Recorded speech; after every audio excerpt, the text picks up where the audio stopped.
Welcome to the Wish I'd Known Then podcast, where we focus on how authors found success, looking at strategies that have taken them to the top of the bestseller charts, as well as what they've learned from their mistakes. Because being an indie author is more than knowing the latest marketing trend. It's about being innovative and creative and learning from your mistakes.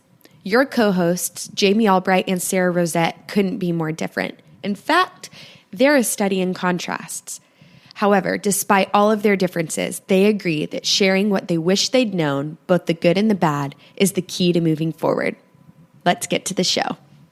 Welcome to the Wish I'd Known Then podcast. I'm Sara Rosette. And I'm Jami Albright. And this week we're answering readers' questions. So Sara and I are the guest and the host this week again. Yeah, so we're going to hit some reader questions. And then we're going to talk more about reviews, like how to find them, how to use them for marketing, and there's plenty of details on that. So we'll go into that in a little bit. But first, you got any updates? Anything going on? I've started writing. So Yay. There you go. Yeah, I've actually put words on the page for the new book, and so I'm really excited about that. And then going, this is week 5, I think, of after launch, week 5, and I'm still below 100. So, below 1,000. So, it'd be great if I was below 100. That'd be awesome. Below 1,000. I'm really happy about that. The launch has just been great again. And so I'm going to do some things this month and see if I can get a little action going with the backlist. And then we'll see how that goes. How about you? What's going on with you? Well, this morning I was like, oh yeah, I do have a book releasing next week. So when this comes out, the book will come out the day after this podcast comes out. So that's the difference between, like, you did your launch. It was book 1 in a new series in KU. And this is going to be book 5 in a wide series. And so it's like very in an low-key. Established series. Yeah. very, very low key. So I'm doing some giveaways. This morning I've been doing newsletter stuff. I've been sharing my the first couple chapters over the last couple of weeks with my newsletter list, and they seem to like that. So, but that's a little more work because you have more emails going out. And then I have a segment of my email list that only wants to know when the book comes out. So I'm going to set up another one for that. Wow. So so it's doing all those little nitnoid things, and doing some Goodreads giveaways and some print giveaways in my own group, kind of like you did. So not a lot other than that. And I finished my revisions on book 6, so I can send that off. So my brain has all been in book 6. And now I'm like, oh wait, I do have a new release. So on book 6, when will you'll try to have the audiobook ready when that book comes out, right? Yes, that's the whole goal. And like this book,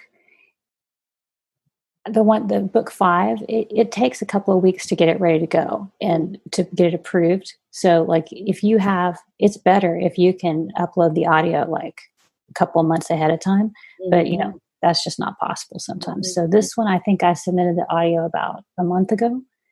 So, if you think like you need a couple of weeks for copy editing, a couple of weeks for proofreading, and then a couple of weeks for audio production and proofreading, that's, a couple of months. Yeah. So ideally it would be best, if you had like 6 months. Right. So I'm kind of a little close for a December release, but hopefully it'll work. You'll get it. And I figured with the December release, if the audio comes out a little bit later, that will just have to be the way it is. Yeah. So, yeah. I agree. Well, but before we go on, I have to ask you about your letters on the wall behind you. Jami has this cool little cutout. It's got her name. Is it wood? Yeah, it's wood. I got it on Etsy. It says Jami Albright. We'll take a picture and put it in the show notes if we can. I don't know. Can we do that? Yeah. I've redone my office, and this was the final thing, just my name, and it's kind of behind my head. So if I'm on my computer, you can see it. And I don't know, it may be the ultimate in ego. No, it's branding. It's branding. Because it's the same font as on your book covers, isn't it? Or very similar. It's pretty close, yeah. So, and then over my right shoulder, I have a little plaque that says "Happily Ever After." So there you go. Yeah, it is all on brand for sure. That's true. So, yeah, we'll see. I'm recording in my office today. Usually I do it in a bedroom because of the sound, but I'm actually got my computer in a box and I'm talking into the box. So hopefully my sound will be okay because it can be a little echoey in here. So this is why we're just semi-pro. Yeah, we are really professional. All right. Well, let's get started. We'll do some questions. So these are questions that people have posted in our Facebook group or people have asked us just, online. So the first one is from Allison, and she wants information on indie market for middle grade and children's books. And unfortunately, we know nothing about this. No, we know nothing about this, Allison. I'm so sorry. But if you, the Creative Penn had Karen Inglis on, and she was talking about children's books. Also, I think the self-publishing show has Karen on as well today. So you could listen to that podcast, and we'll link to that. So we'll link to both of those. And I do know that the indie market for children's books and middle grade books is very tough, but obviously it's possible that you can do well there. You just have to have probably a different marketing strategy than you would for adult books, because you basically have to market to the parent because they've got to buy it. And so it's like a double. Yeah. Kids don't have a credit card. So that's true. Well, a lot of kids don't. Some do, but what don't. Yeah. So the next question, moving on, is, several people have asked about our what classes, courses, or books we recommend, in particular for ads. So you go first. I'll go first. So I have not done just a ton of ads courses. I am doing Nicholas Erik's course right now, and it's very good, but on ads. But a lot of what I learned from friends and people and just trial and error and doing things. So, but as far as craft books go, I love, if you write romance, I love Jennifer Probst Write Naked. And it is just, it's kind of, it's a little bit of a memoir, but it's also about writing. And one of the big things that I took away from it was, and it wasn't even Jennifer who said it, it was Susan Elizabeth Phillips, who is, my romance writing hero. She, when asked, Susan's been doing this for a long, long time. And when asked, she said, what do you wish, you'd known, basically, but our premise. And she said, I wish I'd given myself more permission to suck. And so I write next to my computer when I'm writing a first draft, I write on a piece of paper, you have permission to suck. And when I don't have that there, it is much harder for me to write a first draft because I'm constantly trying to get it right. But if I start getting freaked out and look over and see that I have permission to suck, then it just somehow frees me mentally, and I can just keep writing so I can get that first draft done. Yeah. So, and then the second one the second craft book that's really helped me is by Erika Kelly, and it's a small little book, but it's called Build a Book, a Pre-Writing Process, and it's really great. It really helps you kind of break down before you ever start writing, so you're not, getting stuck like I do sometimes. But it has helped me, and I really do recommend it. I can say that we're going to talk about this, but David Gaughran has a huge post this week on his blog about selling books in 2020, and we're going to link to that. And he talks about a lot of books that are really good We're going to link to David Gaughran's blog, and he talks about a lot of books that are good for ads and stuff. But one of them he talks about is by Deb Potter, Tips and Strategies to Sell Your Books, Amazon Ads for Authors. I really got a lot of good information out of that book too. So that's just one that we can put in there. How about you, Sarah? Well, I would say we will definitely link to that blog post from David Gaughran because it is huge and has tons of resources and it covers all different types of ad platforms. Mm-hmm. So for ads, I don't do ads as much as Jami does. And I've read David Gaughran's book on Bookbub ads, and that was helpful. Mm-hmm. And I've done the self-publishing formula course. And so that's really good for getting the basics. And now it has even more than when I took it. So I need to go back and dig in again there. Right. Books and stuff for me. One of the books that helped me the most when I first got started was called Plot and Structure by James Scott Bell. Mm-hmm. And it's really good. And then I had some other books that were more specific to mystery. I read one called You Can Write a Mystery by Gillian Roberts. Mm-hmm. And it might only be out in print. Like you might have to find it in a used bookstore if you're interested in that. But and then there's another one, Screenwriting Tricks and Tips for Authors, and that's by Alex. I always say her name wrong. Sokolov. I apologize if that's wrong, but I'll link to that. Right. So those are some that have helped me. Mm-hmm. I think this is a pretty big subject that we might sometime later we might circle back to this and do a whole episode just talking about different courses, because there's different points at your career that you need different things. Mm-hmm. So like if you're just starting out, I don't know that I would take like a huge, I would pick something smaller to start with. So like were you going to say something? Class, yeah. Yes. Well, yeah, just that a book that I've read. And I tried to apply to my last book, but it's hard. You get in the weeds, but it is a really good book. And I think that it's called Something Startling Happens, and it's 120 story beats every writer needs to know by Todd Click. And it's really for screenwriting, but it's so interesting, like about films. I think it's like 4 minutes in or 2 minutes into every film. Something like shocking happens. And if you sit down and watch, it doesn't matter if it's Disney, it doesn't matter if it's a thriller, it always happens. Mm-hmm. And so I think especially for like beginnings of books, to make sure you hook that reader, something like this is a really good resource. That's cool. And another good one is for like if you're inspired by films is Save the Cat. Because it breaks it all down. That too, yeah. And there's way more. When I first, before I wrote anything, back, when I first started, I wanted, a book. I'd read a lot of romance, but I wanted a book. And I went to Barnes & Noble and I found Romance Writing for Dummies.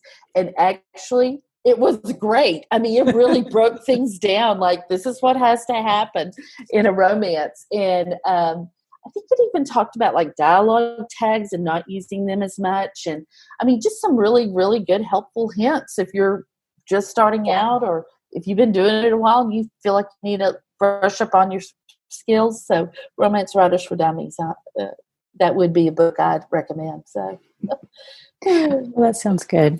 Yeah, that is good. So let's see. We've got another question from Anita Knight. If you were starting at the very beginning of your career right now, what would you do differently than you already have? For instance, do you think because certain marketing tactics and strategies have become uber popular with indies that they're now less effective?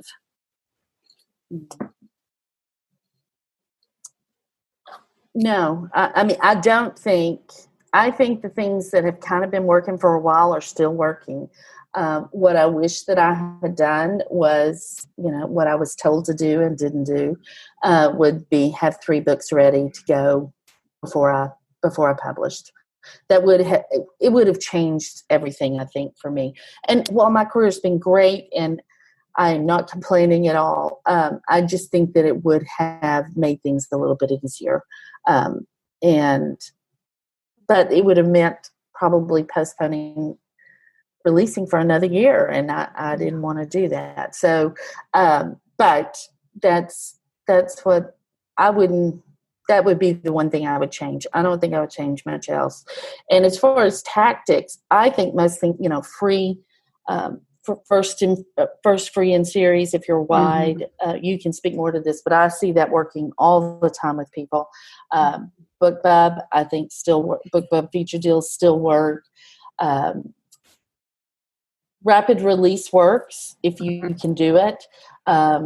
Yeah, and just doing promos, offering your free, if you're in Kindle Unlimited, doing the KDP, Kindle Countdown deal. Countdown. If you're in KU, doing the countdown deals and the free days really work. Yeah.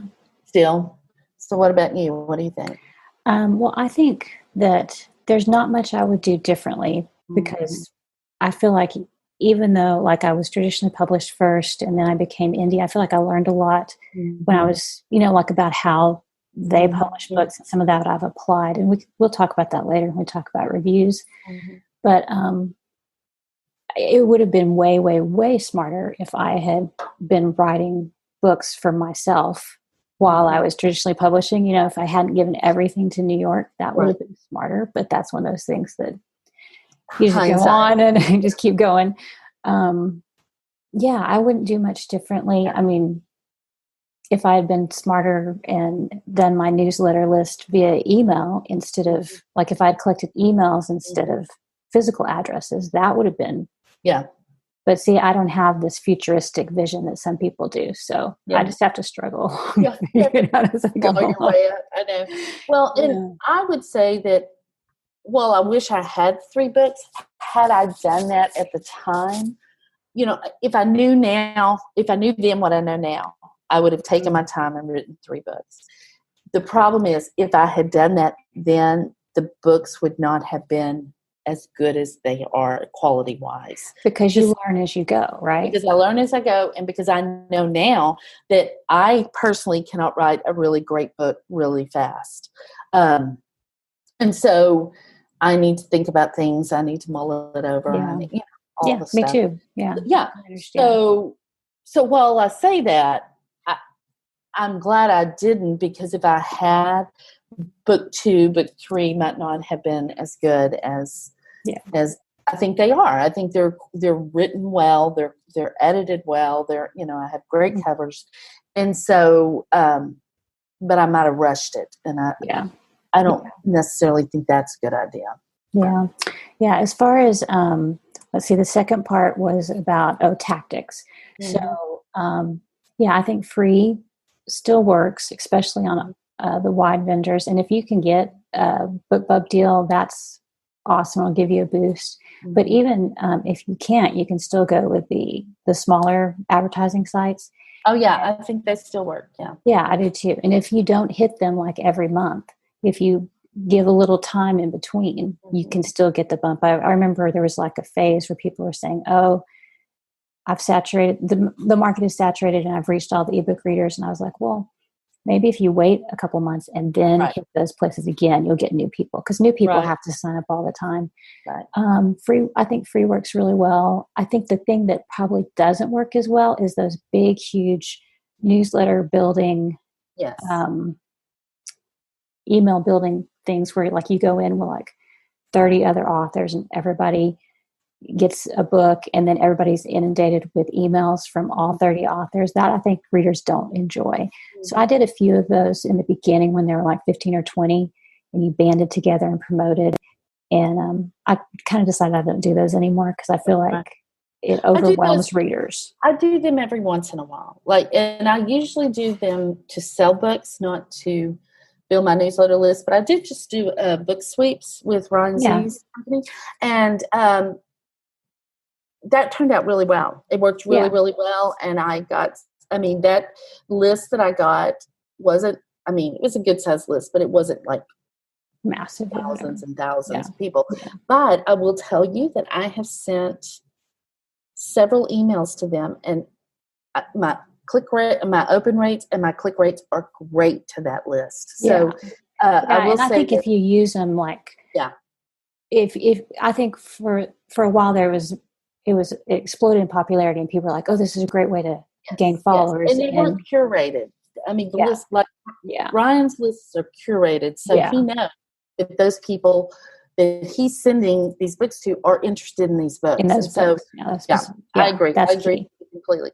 But I will say that I think that the absolute very best promo like that I have ever done was with some other romance writers who wrote Rockstar Romances. And we did one, and our books were free.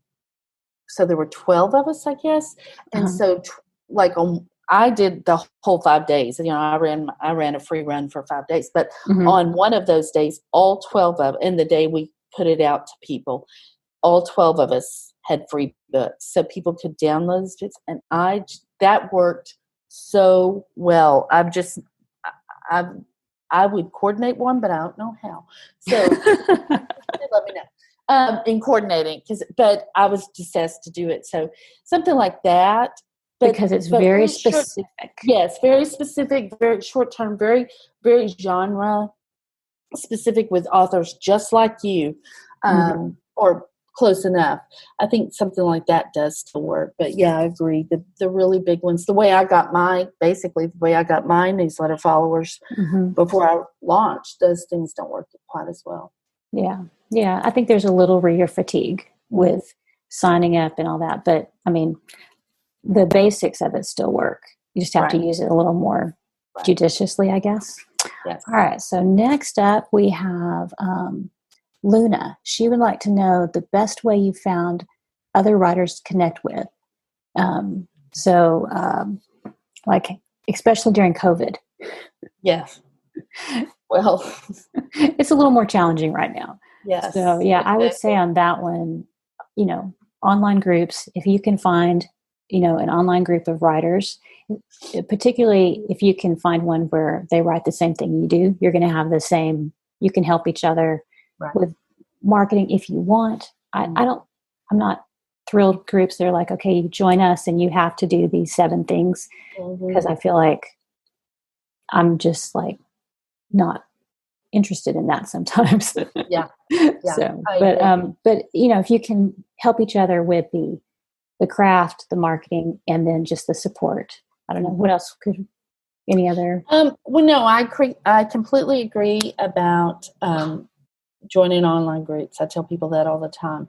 And if there isn't one, you can start one. Like start your own and get people that write what you write, or just other authors. Like one of the groups I'm in right now that I love is a group of just random.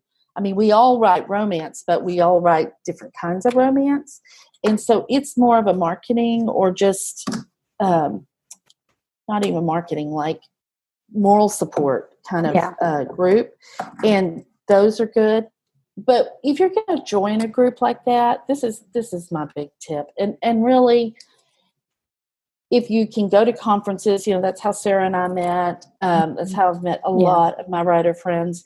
But if you're going to do things, go into it with the mindset of helping as opposed to taking. And you will be way more successful that way. And if the only help you can give is encouragement and sharing and stuff like that, that's great. There's nothing wrong. Yeah, that's huge. And I just think it's important. I think a lot of us, I think people get a little desperate to sell books, you know, get their name out there, get people to notice them. And instead of helping, we want to insert our opinions. We want people to see how smart we are, how good we are. And sometimes that really backfires on you. A lot of the times I think it backfires. So just go into things being helpful. Or if you're in a group now, because we're all in a bunch of groups, and you see somebody that's kind of always commenting or comments with helpful stuff, send them a note and just say, hey, I appreciate you commenting. I've gotten a lot out of your comments and stuff. Those are ways you can build relationships with people without being kind of, smarmy and And another way to do it is, I just thought of this. I have an anthology coming out in September that I'm part of. It's just an anthology of short stories. They're mysteries. And, even though we all knew each other, I'm getting to, that would be a great way to get to know people, especially if you pull them in. And that way, if you don't want to join online groups, you could invite people to be part of your anthology. And it's a lot of work, but it would be a way to get to know people and to get to know people a little better. So some sort of like group promotion, group activity thing like that would be another way to do it. So and one of the things I did, and I mean, this isn't going to work for everybody, but it is, take it and then maybe make it work for you.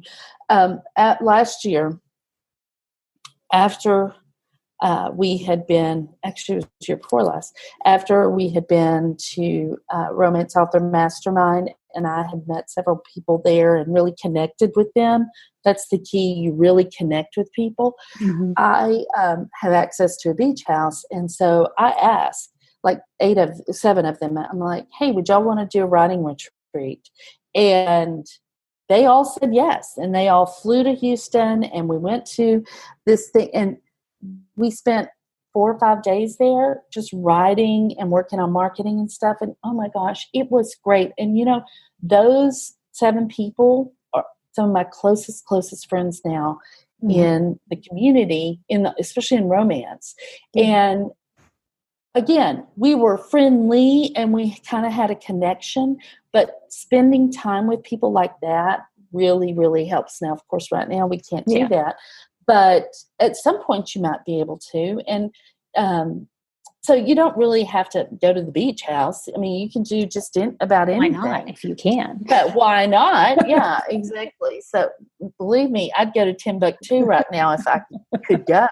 So anyway, I think something like that is important, and that's not going to work for everybody. I know that, but you figure out what your strengths are relationally, and then work with those things.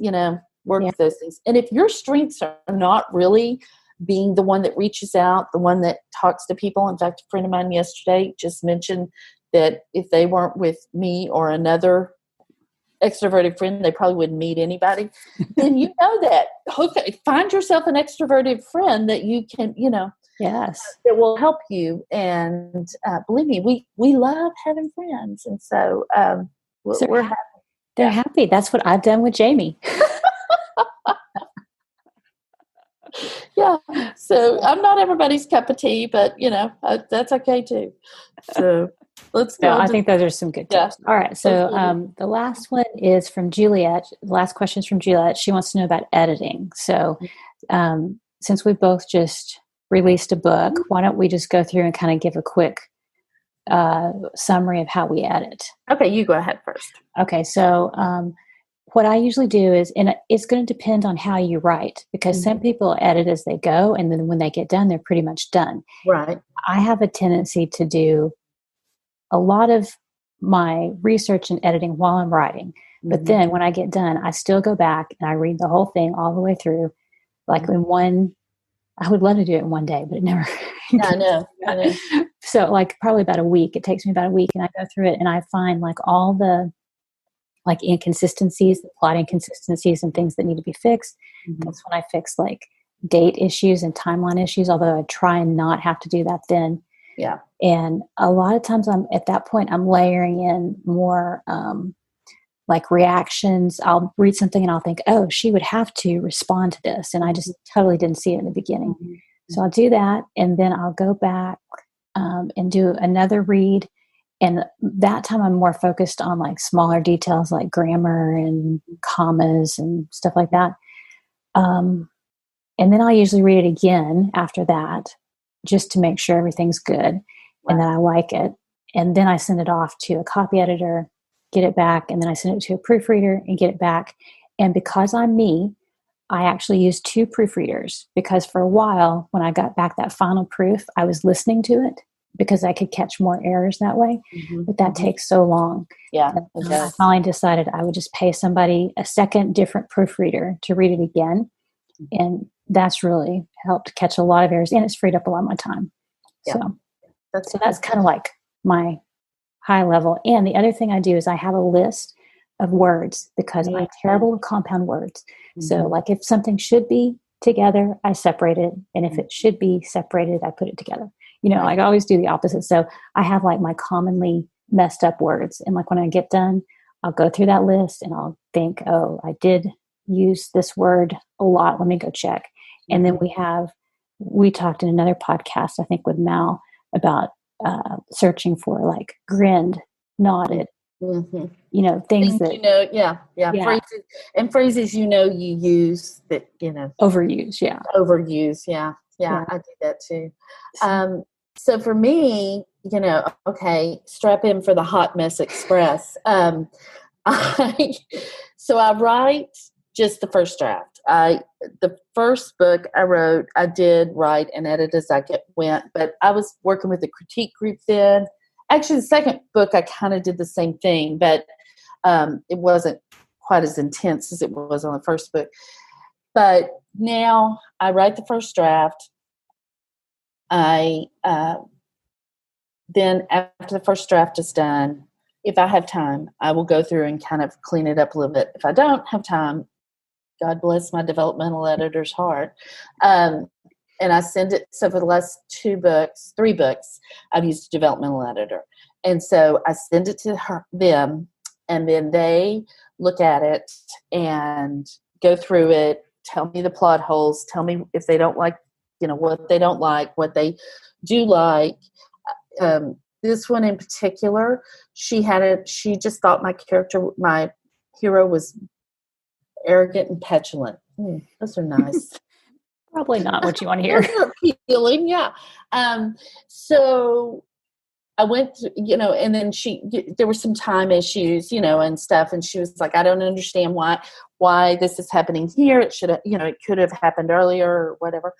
And so I get it back, and then I really go through it, and I start, I'll go through and fix all the stuff she said first, usually, especially if they're plot issues, then I'll fix those. But then I start back and I go chapter by chapter, and I look at, sentences. I just go in and clean up the sentences, and I not clean them up like grammatically because, that's not me. But I just, I'll put in emotion, or I'm like, that was total telling. I need to fix that. And so I just do chapter by chapter, and that's what I do the first time. Mm-hmm. Then I usually read it, but I read it on my Kindle, and then in your Kindle, you can make notes. So you can highlight a section and make a note. And then when you go back, you can look in your Kindle and it will tell you. And so that's how I make notes to myself. If I read it on the computer, I miss a lot more stuff than if I read it on my Kindle. Then I go through it again, and I'm every time I go through, I'm either putting in emotion, or I'm putting in, if it's not as funny, or if I missed a place where I think I could add something funny, I do that. And then, so I make 2 passes usually like that. Yeah. And then I send it to my copy editor, and she does a really heavy copy edit. So she does grammar and line edits and stuff, but she will also tell me if, like with this last book, she felt like the prologue was too long.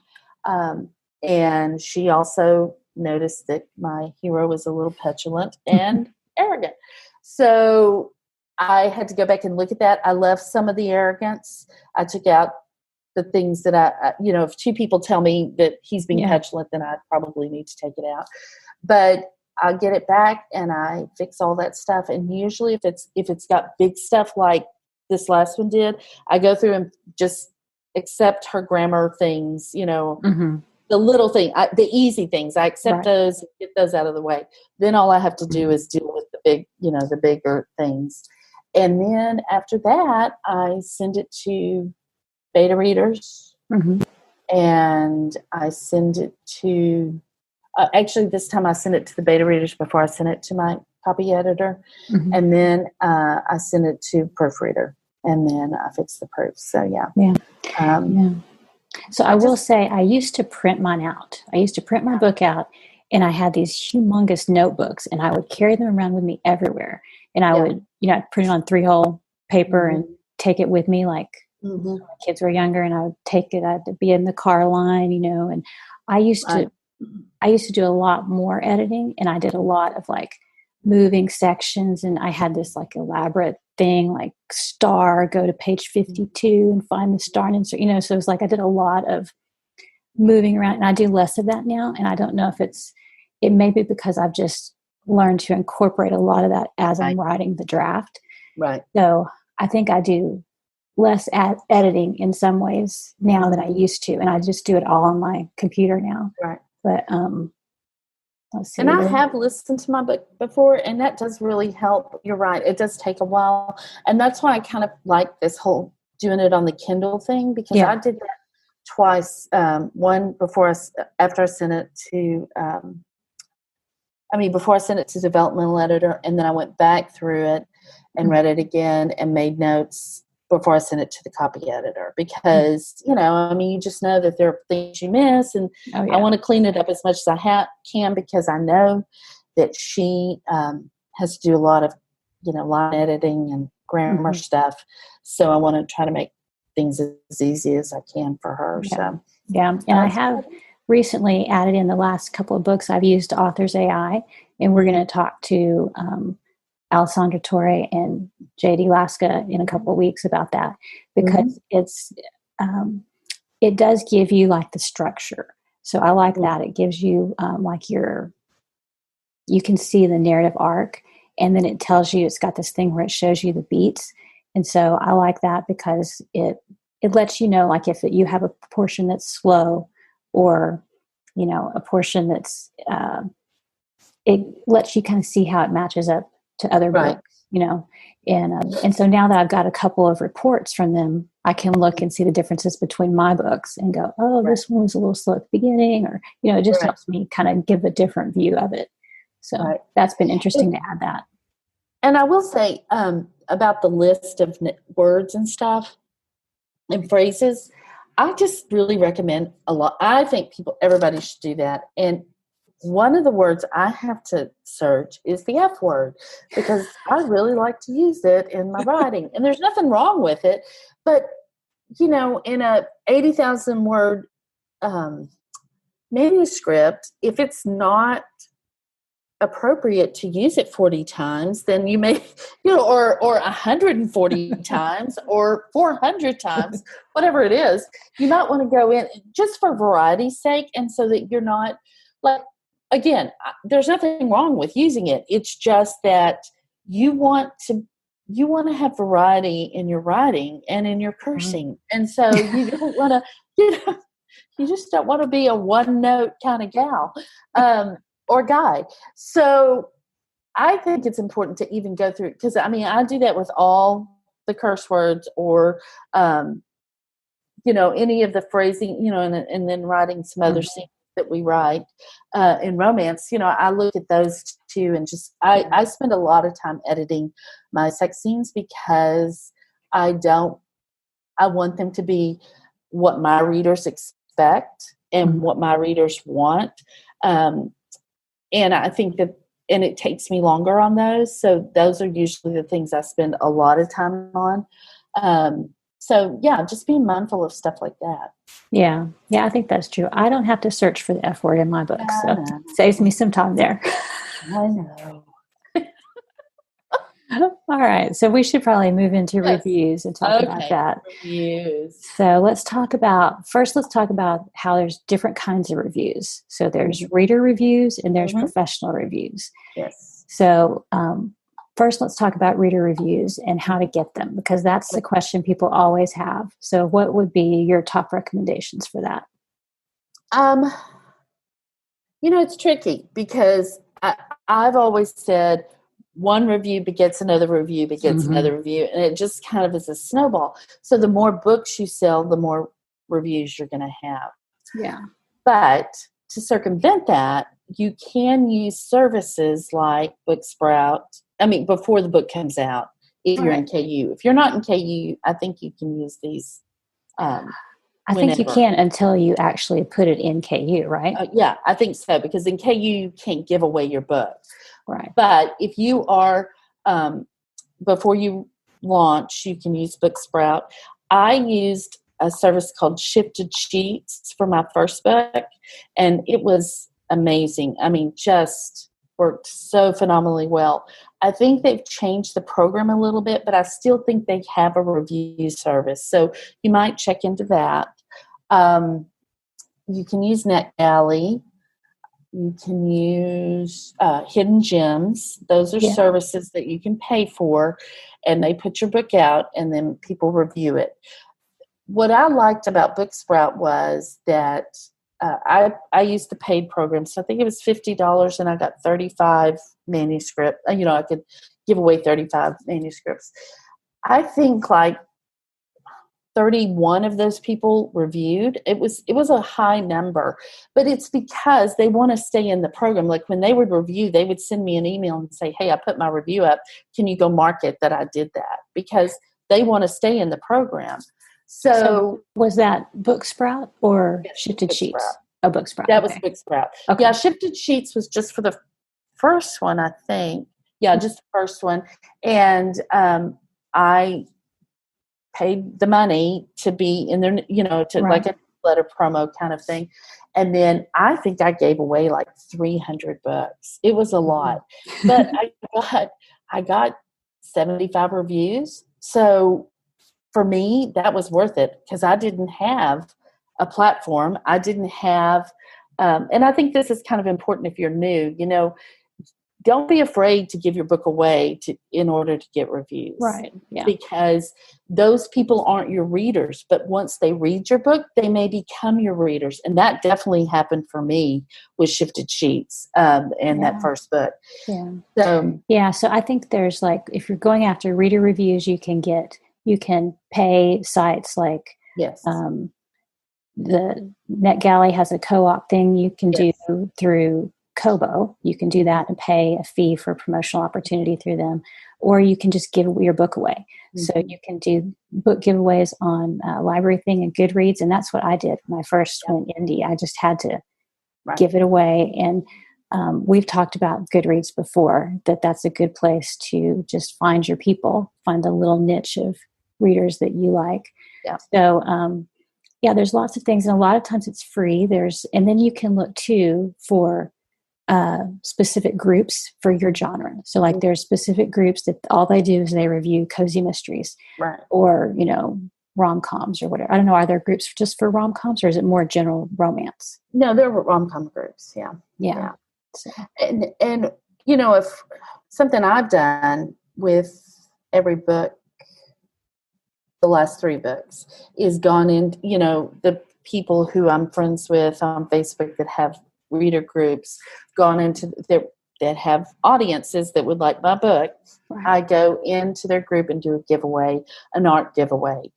You can also use some PR companies to do art giveaways. They will set that up for you. That's a paid service. Going into people's group is not. Creating an art team from your newsletter group is. Yeah, so talk to us about that, because you do yours with your autoresponders, right? So I have every so often I ask my readers, I say, who wants to be on my art team, my reader team? And I have a form they can sign up on. So I just do that every once in a while, but yours is part of your autoresponder. Yeah, it's part of my autoresponder. Not for this newest book, but for my bride's books, it is. And the third email they get from me after they've signed up for my newsletter is, would you want to be on my art team? And I've built a very healthy, very responsive art team that way. So I think it was almost 200 people. For Homecoming King, we narrowed it down to about 96 or something like that, of people who wanted to be a part of that. To move from one series to the other, right? To move from one series to another. Also, I did with this book ask people to show me a review that they had written in the past, because I feel like I'm established enough now that I don't have to give away a ton of books at this point to get reviews. So I wanted people on the review team that I knew were going to review. Right. Yeah, I asked for that too now. Yeah. I didn't in the beginning, but I didn't in the beginning either. No. Yeah. And I figure, and I get it on my sign-up sheet, I have some questions, like, where do you review? Because for me, it's helpful to have people all over, not just in Amazon. And one of the questions is, where do you review? And then I want them to give me a link to a review of one of my books. And I have a book that's free, so they don't have to pay anything to review that book. Mm-hmm. And I get this response, these comments that say, oh, I haven't read any of your books, but I would love to. And I'm like, no, because I want you to know how to post a review. Yes. That lets me know you know how to do it, and that you have at least read one. And I don't care what the review is. I don't care if it's a 5-star. No, I don't either. Just show me that you can actually do that. So that's a new thing I've added too. Yeah, and that happens the way I do it, because I don't release very often. Those those responses come back from that autoresponder. Yes, they would like to, and I put them in a folder. I mean, I respond and say, I'm going to put you in the, I'm putting you on the list. When I have a review, when I have a release, we'll be in touch, kind of thing. Mm-hmm. So my assistant this time went and she contacted all of them, sent them the Google form, and then that's how we decided who was going to be on there. But, I had 100 reviews pretty quickly. Mm-hmm. I had 50 the second day, I think. In the past, I've had 50 on the day of release, or even before, like with the fourth Bride's book, I had 50 reviews before the book, even the ebook release, because I had the paperback up. That's a good tip. If you put your paperback up on KDP print, and as soon as you hit publish, it goes live, because they do not have the pre-order function for that. Mm-hmm. So then your people can go in and they go through the paperback. Mm-hmm. Post the review there, but because the paperback and ebook pages are linked, it will show up on both pages. So I ended up with the fourth book in the Bride series. They just linked, like they did it automatically. Yeah. But with this book, I ended up emailing. No, I called. I went through Author Central and called, and they linked them really fast. Yeah. So that's something you can do.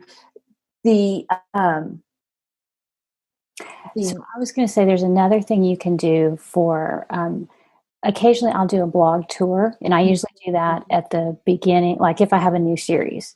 And that's a good way to get reviews. I mean, it's a lot of work, but it does give you reviews. And and if you can find one that's specific for your genre, then it'll give you the people that are really interested in your book. So that can be really good. Even though I know blog tours seem to have kind of faded in popularity for a while there. Everybody was doing them, and now they're still there. But I think that, and I don't know that you have to do them with every single book. But anyways, blog tour can get you some good reviews. Right. And with kind of along those lines, on Instagram, Bookstagrammers on Instagram, if you work with a PR company or you work with a blog tour company, they have a list and they will reach out to those people. I don't generally do that. So I reached out to about 10, 15 Bookstagrammers that I either follow or that I know review romance, and at least 10, and I think it was more than that. I think it's 12-ish, got the book and read and reviewed it. The others said they couldn't review it, but they would post about it, and I was like, that's great. And I think, I don't know how many sales that generated, but what I do know, it's just one more place that people saw my book. And I can't tell you the number of comments I've had with, I've seen this book everywhere, I guess I need to buy it. And so that it's just, that helps with visibility. So it helps with visibility, but also helps with reviews. I will say, when you do that, you have to be prepared for the review, because they may not love it. I had one that did not love the book, but I asked for the review, so I just had to suck it up and take it. Yeah. So that's one of my questions that I had put down is like, what do we wish we had known, particularly about reader reviews? I mean, sometimes your professional reviews, you get bad reviews, but what do you wish you had known about reviews? I wish that I had known that probably to not read my reviews. Not in the beginning. Yeah, not in the beginning. I actually, in the beginning, with Rockstar, I think I have a couple of 1-star reviews on that book. But for the most part, I got great reviews on that book. So that wasn't it. And I think you have to learn to kind of separate yourself emotionally a little bit. The reviews I have the hardest time with are the ones that have just a nugget of truth in them. Like something I knew when I was writing that book that, I don't love this, but it'll be fine, And then it's something a reviewer calls out. Those are the ones that hurt. The ones that, are just they're good. Okay, so this is what I wish I had known. I've to the point now that I usually don't go read my reviews, but I think early on it can be beneficial because it can point out, and I'll still skim things. Yes. See, but a good review. It's so funny because a good review, I go, oh, that's great, how nice. But if it's a bad review, it can just feel like a sucker punch, and you're just like out for the count for the rest of the day. It's terrible. Yeah. So we don't weigh them I don't in my head. So that's why I don't read mine very often. But what I wish I had known about reviews is that anybody can be a critic about anything now, and anybody can post any review they want. And some of the reviews, they're wrong. I've had reviews that obviously are not about my book. Oh, yeah. They're about like somebody else's book. And you just can't do anything about it. No, you can't. You just have to let that go. And then other times, they're more, sometimes the reviews are more about what that person is going through or dealing with, and you've just hit a chord with them. Yeah. And a lot of times it has nothing to do with your fiction. It's just your fiction has brought something up in them. Right. And that's actually, I don't love those reviews, if they don't like it. I still appreciate them because you had a response. You had a response. Like it was a real response. And so, I agree. I wish I'd known that reviews are subjective, and depending on what that person's going through that day is what your review will be. And you really can't put a lot of stock in you can't put stock in the bad ones because it'll ruin your day, but you really can't even put a lot of stock in the good ones because you don't want your happiness to be dependent on somebody else's opinion of your book. Exactly. Yeah. You just need to be happy with your book. But with one of my books, one of my really good reviewers, she gave me 3 stars, which is fine because I 3 stars and up I'm okay with. But she really just it was something very personal, and she told me that. She was like, this story hits me in a very personal place, and I don't like where you took that character. I don't agree with where you took that character. Yeah. So she's on my review team, so she tried to give me as positive a review as she could, but it just emotionally she could not identify with that book. That was her thing. That wasn't mine. Yeah. You know what I'm saying? Yeah. So, and while I appreciate her honesty, it didn't really have anything to do with me. It really was about her. So you have to kind of do that. And and another thing, I don't remember who said this. I think it was in the 20 Books group, and it was right after the 20 Books 50K group started, and somebody said something about, I lost my reviews, or I lost my reviews. And someone who was much more experienced in there said, the goal is to get so many reviews that you don't even know you've lost 5, 5 don't even matter. And I know that seems like, at the time I was like, oh, that seems kind of harsh. But now that I've been doing this for a while, that really is the case. Like, you just kind of have to let the reviews do what they're going to do. Mm-hmm. Yeah. There are some things you can do. We've talked about those. Yeah. But you just have to kind of let them do what they're going to do, and don't let them ruin your day. But if there's something truthful in them that you know, or, then fix it. You'll fix that and in the next book and move on. So. Yeah. So the other thing I was going to say is that I think it was Becca Stein one time in one of her classes, we were talking about different things. And one of the things she said was that sometimes there are, like, in air quotes, bad readers. Like, they're not your readers, but they read your book and then they give it a bad review because like they really wanted a laugh out loud, funny, cozy mystery, but they download my historical, deeply researched, and they're like, well, it was okay, but wasn't that great? It wasn't what they were looking for. So that's why, like, if you can align your marketing where you've got your cover, blurb, and all that, and they know exactly what they're getting, then hopefully you eliminate some of that. Well, I really wanted this, but I got this, so therefore 1 star. Sometimes you don't, because I had a review on this book, and if you look in my description and everything, it says it's a slow burn romance. And this review wasn't just a written review. Let's just put it that way. It was put out, and she hated it with a burning passion.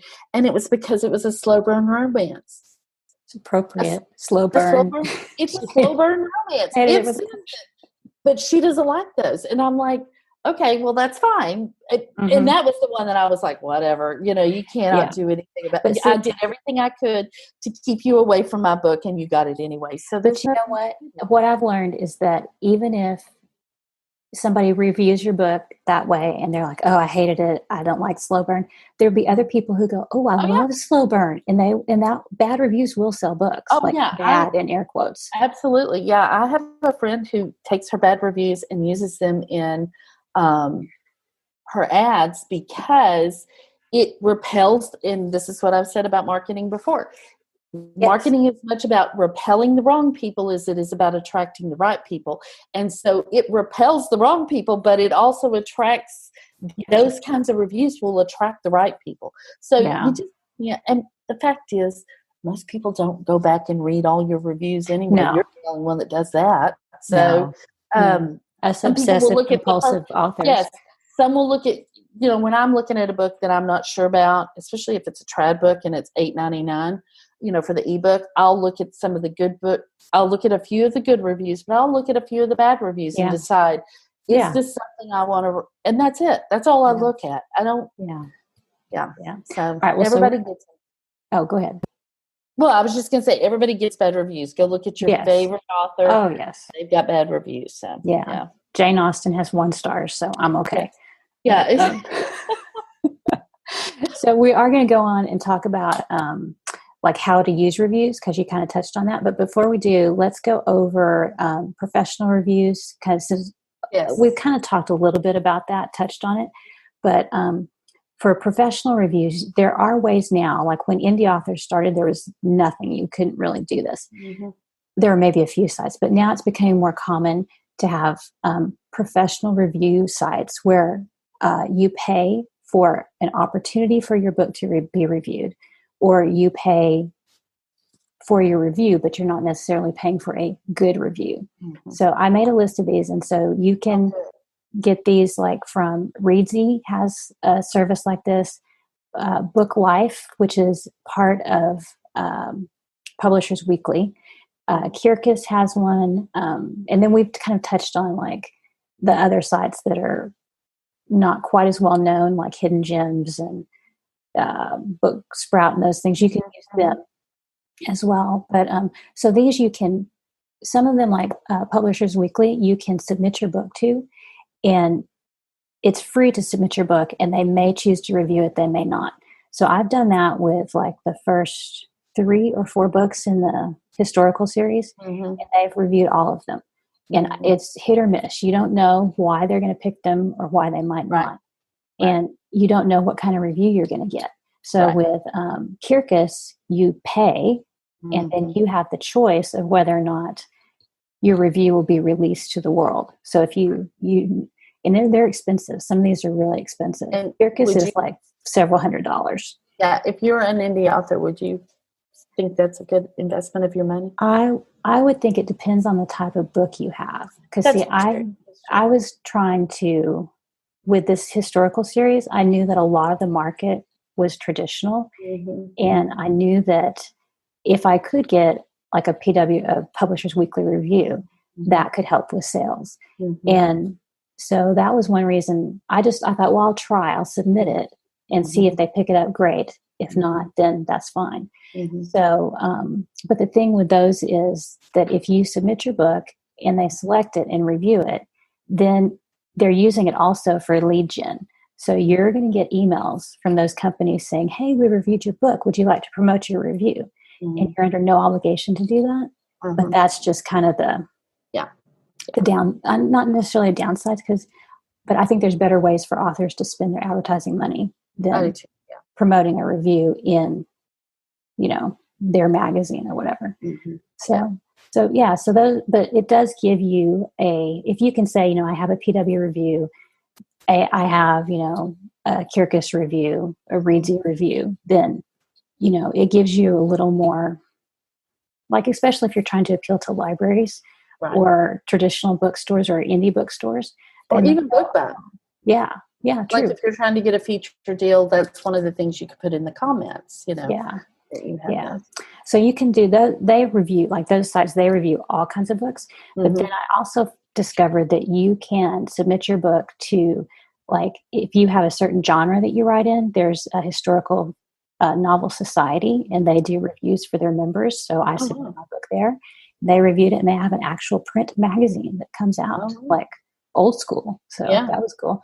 And then there's like freshfiction.com. They do a lot of romance, mystery, kind of different segments. So if you can find, they're a website that does reviews and new releases and author spotlights. So if you can find something like that, they will do like a kind of a feature on you. You can submit your book for free to them, and if they pick it, they pick it. And then they also have advertising. If you want to advertise on their site, you can. So there's lots of different, you just kind of have to figure out like where you are and where your professional reviewers would be. So there's some options there that you don't have to pay several $100s. Yeah, that's awesome. Yeah. So, but the drawback is on that, you need to give them a lot of lead time. They need probably at least 6 weeks if you want it to come out anytime near when the book is released. So probably 6 weeks or longer is better. Mm-hmm. Yeah. And it's a little nerve-wracking because you don't know what you're going to get. You don't know what you're going to get. And they're going to publish it one way or the other. So. Yeah. Well, some of them will let you review it. Like Reedsy is like that. They let you see it. And if you don't want it published, I think you tell them no, or they just don't publish it on their site, I think. Oh, that's good. That's nice. Yeah. So, all right. So let's talk about how to use reviews. So you talked about ad copy. So you can use good and bad reviews in ad copy. In your ad copy. Yeah, absolutely. And you can also use it like on your Amazon, on the product page. Yes. In the middle, if you go to Author Central, you can upload reviews in the editorial review section. Editorial review section, and you can get those from other authors. You can get them from Amazon reviews, Goodreads reviews. If you have Publishers Weekly, any of those kinds of reviews would go there. You can put them on your book cover. If you get a blurb from another author, you can put it on your book cover. Mm-hmm. That's what I've done with all of these that I've gathered for the historical series. I decided to do a hardcover. And since I was going to do one for, I did a hardcover for libraries that's like a case laminate where the pages are exactly like the paperback book. But then I did one that had actual flaps. And so I had a space on the back, and I just put all my reviews back there. And it makes it look very much like a traditionally published book. So that's cool. Yeah, you can put and I do a lot of stuff with quotes, or I've actually not lately because I've been focused on writing, but normally I take like good quotes and I make an image, and then I'll post that on Instagram or Facebook or Twitter or whatever, and then write up a little blurb. And I've had people find my books through those. Yeah, I need to be better about that. I'm not as good as that, because I think it does work. I think especially like on Instagram or something like that, if you tag the right, if you're hashtagging the right people and they see a review, that could really generate interest for your book. So yeah. And I've even used them like when I get feedback. A lot of times, like when people reply to my emails from, like I'll send out an email, new release, and people will reply back and they'll be like, "Oh, I've already started it." I got one that said, "I was up until 4 a.m. reading this." So then like you can put that on a graphic, or you can put that in an ad. And then I've used it in my newsletters, like as I'm releasing, like, okay, let me say this right. So I'm sending out the chapters to my readers leading up to this new release. And so I'm putting some of their feedback in the last email that's going to go out. That's great. Yeah. That's what people are saying about it. They're enjoying it, Generate interest. And that's what I was going to say. Like before, like if you're in romance in particular, we do these big lead ups. We have the cover reveal. We have, all of this stuff that leads up to the release. You can use those reviews to generate interest in the book, in graphics or just things like that. If you post a snippet, then you can post a little review there or something like that. Yeah. And I think I was also going to say the easiest thing to do to keep track of them is to create a spreadsheet, which I'm not a spreadsheet person, but I finally broke down maybe a year or two ago, and I asked my assistant to make one for me. And so now if I get a message back from a reader that says, "Hey, this was great, I really enjoyed it," then I can just copy and paste that in there, and then I have it. And I actually had my assistant go through my reviews and just cull and pull out possible quotes. And so they're all in that spreadsheet now. And if I need something, I just go there and pull it out. Right. And I don't use spreadsheet, but I have used a Word document. Yeah, a Word doc would be fine. Put them in, put those in, and then I put, things from the book, like little parts of the book I might want to use in ads or something. I put that in there too. So yeah.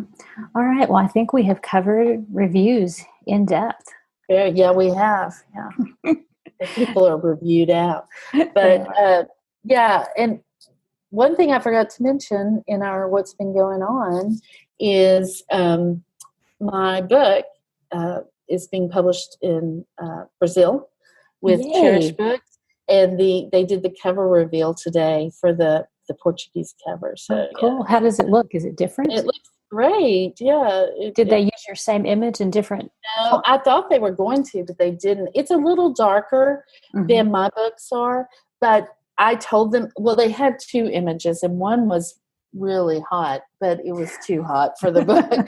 And I said that, and they said, well, we have another one, and they gave it to me, and it's a little darker than my books are, and I told them that, but I said, your market better than I do. Yeah. So it's in Brazil, but it's the language is Portuguese. So well, that is awesome. It's very cool. It's my first one, my first translated, first international. That's cool. Yeah. So when will it be out? I'm not sure. They haven't let me know that, but they've done the cover reveal, so it must be pretty soon. So. Well, that is cool. Yeah, all right. Yeah. Well, tell you. All right. Well, I guess we'll wrap up and come join us in the Facebook group and ask more questions if you have them. I think we had 1 or 2 that we were going to save for later and do like a whole episode on it. So we'll have more. So let us know who you want us to talk to and what questions and if you have any idea, if you have some answers to these questions that we didn't touch on, drop them in there and we'll have a discussion about them. All right. Yeah. You guys take care.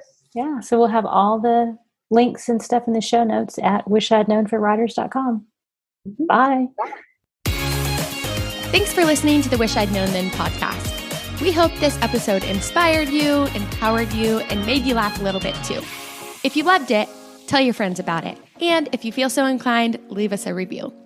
We look forward to being with you again next week.